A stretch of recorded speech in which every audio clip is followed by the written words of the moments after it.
The Legend of Zelda is a franchise that needs no introduction. Created in 1986, The Legend of Zelda has evolved from a 2D classic adventure game to one of the greatest gaming franchises in history. With countless hits like Twilight Princess, Wind Waker, Breath of the Wild, but most people have agreed upon one game in the series being better than the rest. Some even can say it's the greatest video game of all time. And that game, of course, is The Legend of Zelda: Ocarina of Time.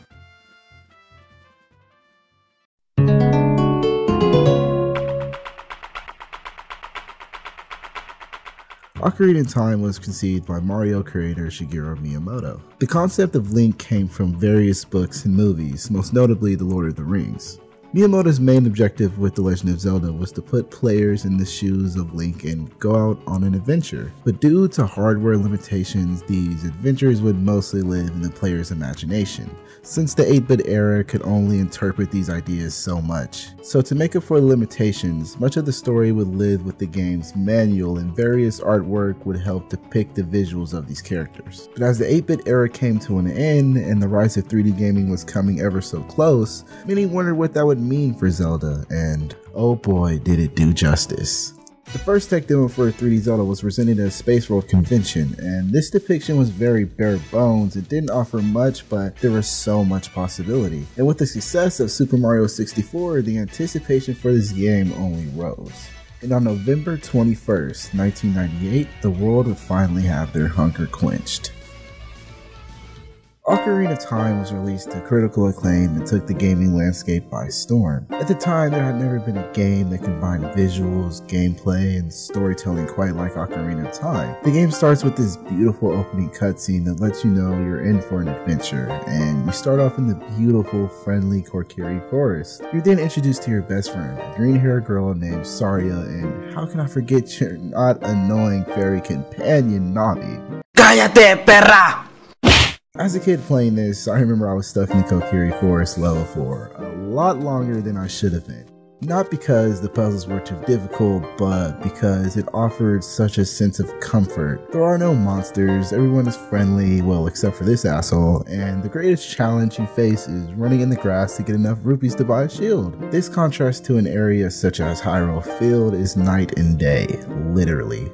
Opposed to the never-ending fairy tale that is the Kokiri Forest, lies the very real Hyrule Field. Many complain that 3D Zelda is too handholdy and Ocarina of Time was the start of this trend, but to counter that argument, I want to put you in the shoes of someone in 1998 seeing this for the first time. Yeah, that big-ass owl told you to head to Castle Town, but you're faced with so many options and the world almost seems endless. And unlike Kokiri Forest, once it gets nighttime, you're gonna have to fight and defend yourself. And once you do reach Castle Town, you're introduced to the main players of this story, Princess Zelda and the Gerudo King Ganondorf.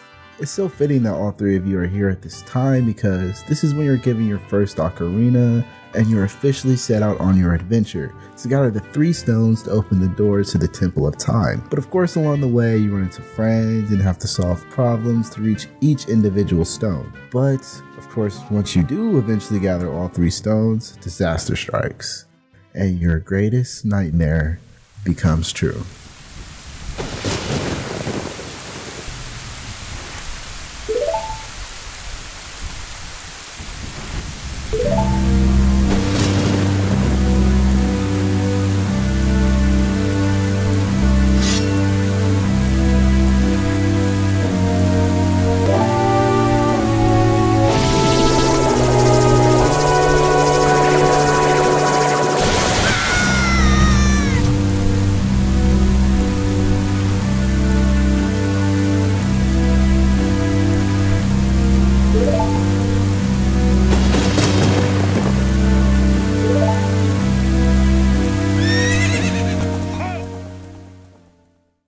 Nevertheless, with the courage, the friends you've made, a new shiny ocarina, it feels like the adventure is only beginning. And once you open the doors to the Temple of Time, you are greeted with the greatest weapon of them all. Like everything else you've encountered along this journey, nothing is exactly as it seems. As you wake up 7 years later in an adult body, You have to gather the 7 stones of the 7 stages and their corresponding elements. This journey is unlike your previous childhood adventures. You encounter ghosts and zombies. Boss monsters you encounter get larger and more difficult. The childlike dungeons of before are now temples of ancient guardians and warriors. But once you do defeat all these challenges, you are faced with your greatest challenge of all. The very man you have nightmares about. You have to now face in combat, or tennis, whatever you prefer to call it, all the people you've helped and called you their friend, all the resources and experience you've made. It is now time to face your fears head on.